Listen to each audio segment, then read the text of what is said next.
بسم اللہ الرحمن الرحیم۔ شروع اللہ کے نام سے جو سب پر مہربان ہے، بہت مہربان ہے۔ یاسین، حکمت بھرے قرآن کی قسم، تم یقیناً پیغمبروں میں سے ہو، بالکل سیدھے راستے پر۔ یہ قرآن اس ذات کی طرف سے اتارا جا رہا ہے جس کا اقتدار بھی کامل ہے، جس کی رحمت بھی کامل، تاکہ تم ان لوگوں کو خبردار کرو جن کے باپ دادوں کو پہلے خبردار نہیں کیا گیا تھا، اس لیے وہ غفلت میں پڑے ہوئے ہیں۔ حقیقت یہ ہے کہ ان میں سے اکثر لوگوں کے بارے میں بات پوری ہو چکی ہے، اس لیے وہ ایمان نہیں لاتے۔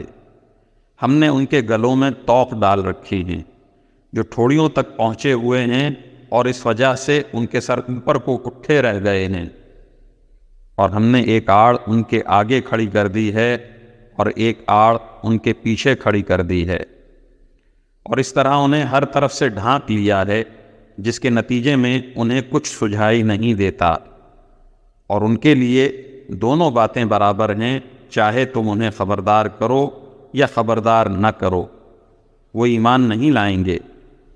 تم تو صرف ایسے شخص کو خبردار کر سکتے ہو جو نصیحت پر چلے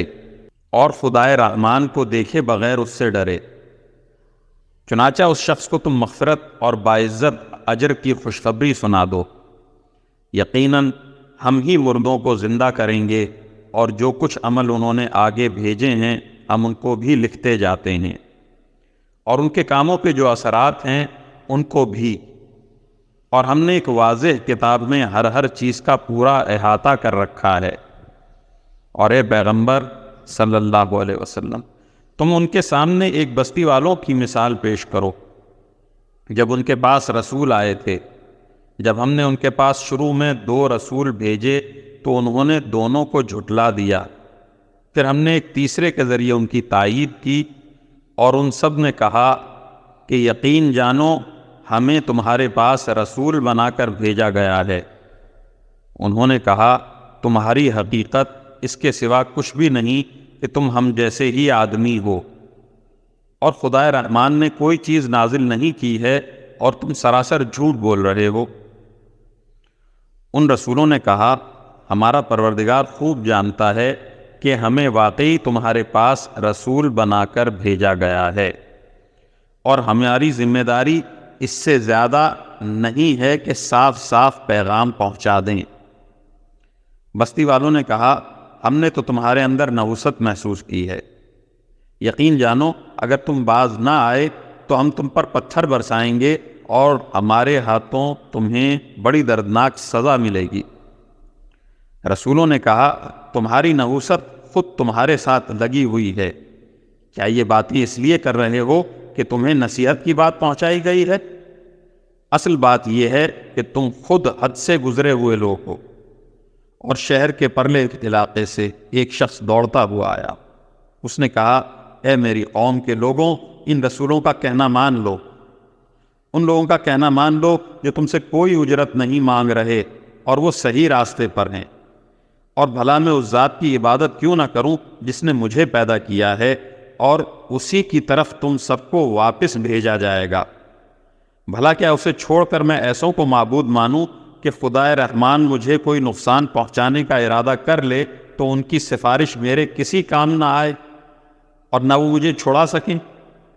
اگر میں ایسا کروں گا تو یقیناً میں کھلی گمراہی میں مبتلا ہو جاؤں گا۔ میں تو تمہارے پروردگار پر ایمان لا چکا، اب تم بھی میری بات سن لو۔ آخر کار بستی والوں نے اس کو قتل کر دیا، اور اللہ تعالیٰ کی طرف سے اس سے کہا گیا کہ جنت میں داخل ہو جاؤ۔ اس نے جنت کی نعمتیں دیکھ کر کہا کہ کاش میری قوم کو معلوم ہو جائے کہ میرے پروردگار نے کس طرح میری بخشش کی ہے اور مجھے باعزت لوگوں میں شامل کیا ہے۔ اور اس شخص کے بعد ہم نے اس کی قوم پر آسمان سے کوئی لشکر نہیں اتارا، اور نہ ہمیں اتارنے کی ضرورت تھی، وہ تو بس ایک ہی چنگھاڑ تھی جس سے وہ ایک دم بجھ کر رہ گئے۔ افسوس ہے ایسے بندوں کے حال پر، ان کے پاس کوئی رسول ایسا نہیں آیا جس کا وہ مذاق نہ اڑاتے رہے ہوں۔ کیا انہوں نے نہیں دیکھا کہ ان سے پہلے ہم کتنی قوموں کو اس طرح ہلاک کر چکے ہیں کہ وہ ان کے پاس لوٹ کر نہیں آتے۔ اور یہ جتنے لوگ ہیں ان سبھی کو اکٹھا کر کے ہمارے سامنے حاضر کیا جائے گا، اور ان کے لیے ایک نشانی وہ زمین ہے جو مردہ پڑی ہوئی تھی، ہم نے اسے زندگی عطا کی اور اس سے غلہ نکالا جس کی خوراک یہ کھاتے ہیں، اور ہم نے اس زمین میں کھجوروں اور انگوروں کے باغ پیدا کیے اور ایسا انتظام کیا کہ اس میں سے پانی کے چشمے پھوٹ نکلے تاکہ یہ اس کی پیداوار میں سے کھائیں، حالانکہ اس کو ان کے ہاتھوں نے نہیں بنایا تھا۔ کیا پھر بھی یہ شکر ادا نہیں کریں گے؟ پاک ہے وہ ذات جس نے ہر چیز کے جوڑے جوڑے پیدا کیے ہیں، اس پیداوار کے بھی جو زمین اگاتی ہے، اور خود ان انسانوں کے بھی اور ان چیزوں کے بھی جنہیں یہ لوگ ابھی جانتے تک نہیں ہیں۔ اور ان کے لیے ایک اور نشانی رات ہے، ہم اس پر سے دن کا چھلکا اتار لیتے ہیں تو وہ یکایک اندھیرے میں رہ جاتے ہیں، اور سورج اپنے ٹھکانے کی طرف چلا جا رہا ہے۔ یہ سب اس ذات کا مقرر کیا ہوا انتظام ہے جس کا اقتدار بھی کامل ہے، جس کا علم بھی کامل۔ اور چاند ہے کہ ہم نے اس کی منزلیں ناپ تول کر مقرر کر دی ہیں، یہاں تک کہ وہ جب ان منزلوں کے دورے سے لوٹ کر آتا ہے تو کھجور کی پرانی ٹہنی کی طرح پتلا ہو کر رہ جاتا ہے۔ نہ تو سورج کی یہ مجال ہے کہ وہ چاند کو جا پکڑے، اور نہ رات دن سے آگے نکل سکتی ہے، اور یہ سب اپنے اپنے مدار میں تیر رہے ہیں۔ اور ان کے لیے ایک اور نشانی یہ ہے کہ ہم نے ان کی اولاد کو بھری ہوئی کشتی میں سوار کیا، اور ہم نے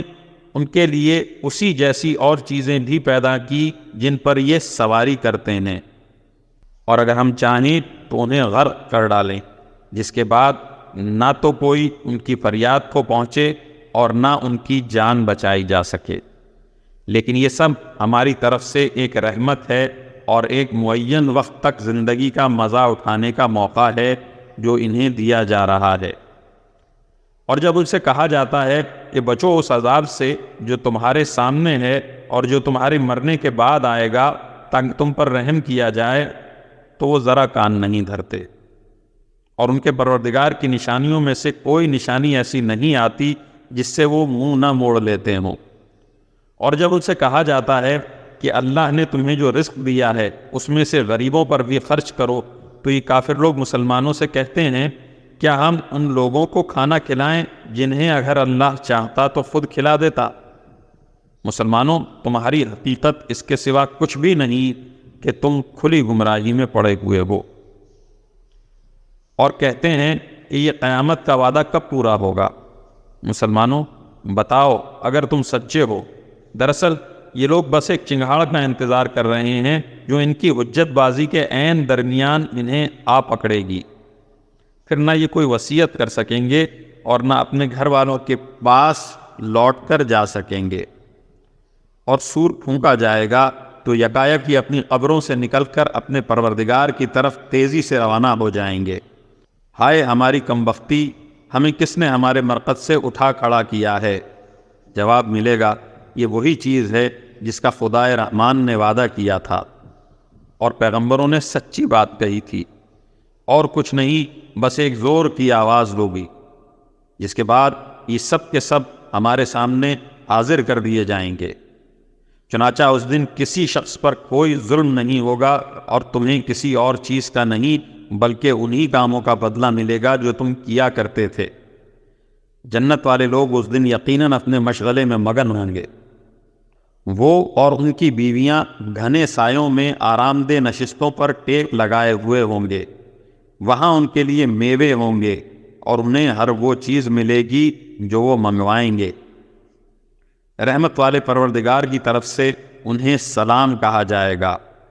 اور کافروں سے کہا جائے گا کہ اے مجرموں، آج تم مومنوں سے الگ ہو جاؤ۔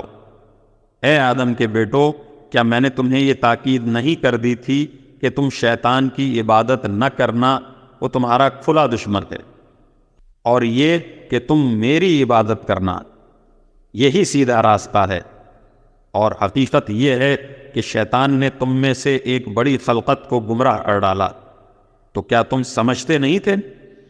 یہ ہے وہ جہنم جس سے تمہیں ڈرایا جاتا تھا، آج اس میں داخل ہو جاؤ کیونکہ تم کفر کیا کرتے تھے۔ آج کے دن ہم ان کے منہ پر مہر لگا دیں گے اور ان کے ہاتھ ہم سے بات کریں گے اور ان کے پاؤں گواہی دیں گے کہ وہ کیا کمائی کیا کرتے تھے، اور اگر ہم چاہیں تو یہیں دنیا میں ان کی آنکھیں ملیا میٹ کر دیں، پھر یہ راستے کی تلاش میں بھاگے پھریں لیکن انہیں کہاں کچھ سجھائی دے گا، اور اگر ہم چاہیں تو ان کی اپنی جگہ پر بیٹھے بیٹھے ان کی صورتیں اس طرح مست کر دیں کہ یہ نہ آگے بڑھ سکیں اور نہ پیچھے لوٹ سکیں، اور ہم جس شخص کو لمبی عمر دیتے ہیں اسے تخلیقی اعتبار سے الٹ ہی دیتے ہیں۔ کیا پھر بھی انہیں عقل نہیں آتی؟ اور ہم نے اپنے ان پیغمبروں کو نہ شاعری سکھائی ہے اور نہ وہ ان کے شایان شان ہے، یہ تو بس ایک نصیحت کی بات ہے، اور ایسا قرآن جو حقیقت کو کھول کھول کر بیان کرتا ہے تاکہ ہر اس شخص کو خبردار کرے جو زندہ ہو، اور تاکہ کفر کرنے والوں پر حجت پوری ہو جائے۔ اور کیا انہوں نے یہ نہیں دیکھا کہ ہم نے اپنے ہاتھوں کی بنائی ہوئی چیزوں میں سے ان کے لیے مویشی پیدا کیے اور یہ ان کے مالک بنے ہوئے ہیں، اور ہم نے ان مویشیوں کو ان کے قابو میں دے دیا ہے، چنانچہ ان میں سے کچھ وہ ہیں جو ان کی سواری بنے ہوئے ہیں اور کچھ وہ ہیں جنہیں یہ کھاتے ہیں، نیز ان کو ان مویشیوں سے اور بھی فوائد حاصل ہوتے ہیں اور پینے کی چیزیں ملتی ہیں، کیا پھر بھی یہ شکر نہیں بجا لائیں گے؟ اور انہوں نے اللہ کو چھوڑ کر اس امید پر دوسرے خدا بنا رکھے ہیں کہ انہیں ان سے مدد ملے، حالانکہ ان میں یہ طاقت ہی نہیں ہے کہ ان کی مدد کر سکیں، بلکہ وہ ان کے لیے ایک ایسا مخالف لشکر بنیں گے جسے قیامت میں ان کے سامنے حاضر کر لیا جائے گا۔ غرض اے پیغمبر صلی اللہ علیہ وسلم، ان کی باتیں تمہیں رنجیدہ نہ کریں، یقین جانو ہمیں سب معلوم ہے یہ کیا کچھ چھپاتے ہیں اور کیا کچھ ظاہر کرتے ہیں۔ اور کیا انسان نے یہ نہیں دیکھا کہ ہم نے اسے نطفے سے پیدا کیا تھا، پھر اچانک وہ کھلم کھلا جھگڑا کرنے والا بن گیا؟ ہمارے بارے میں تو وہ باتیں بتاتا ہے اور خود اپنی پیدائش کو بھلا بیٹھا ہے، کہتا ہے کہ ان ہڈیوں کو کون زندہ کرے گا جب یہ گل چکی ہوں گی؟ کہہ دو کہ ان کو وہی زندہ کرے گا جس نے انہیں پہلی بار پیدا کیا تھا، اور وہ پیدا کرنے کا ہر کام جانتا ہے، وہی ہے جس نے تمہارے لیے سرسبز درخت سے آگ پیدا کر دی ہے، پھر تم ذرا سی دیر میں اس سے سلگانے کا کام لے لیتے ہو۔ بھلا جس ذات نے آسمانوں اور زمین کو پیدا کیا ہے، کیا وہ اس بات پر قادر نہیں ہے کہ ان جیسوں کو دوبارہ پیدا کر سکے؟ کیوں نہیں، جبکہ وہ سب کچھ پیدا کرنے کی پوری مہارت رکھتا ہے۔ اس کا معاملہ تو یہ ہے کہ جب وہ کسی چیز کا ارادہ کر لے تو صرف اتنا کہتا ہے کہ ہو جا، بس وہ ہو جاتی ہے۔ غرض پاک ہے وہ ذات جس کے ہاتھ میں ہر چیز کی حکومت ہے، اور اسی کی طرف تم سب کو آخرکار لے جایا جائے گا۔